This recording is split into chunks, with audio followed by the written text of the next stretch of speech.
If you want to install Gboard on Samsung Galaxy A37, first of all, we need to go to the Play Store.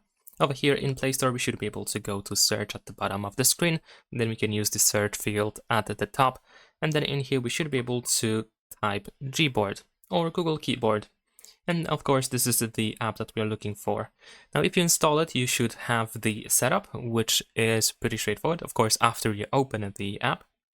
So let's wait for the app to be installed, and then we're gonna open it. And there we go. So let's open it and let's set it up. First, we need to tap on Enable in Settings. And then in here, we need to simply make sure that Gboard here is enabled. So tap on the switcher, press OK, and that's all. And we're gonna go back. Now we're gonna tap on Select Input Method, and we're gonna choose Gboard as the default keyboard. So we can switch from Samsung to Gboard over here, and then we are done. We will immediately open the Gboard settings, so if you need to make some adjustments, then of course you can do so in here. And if you now open your keyboard, then you should be able to find the Gboard.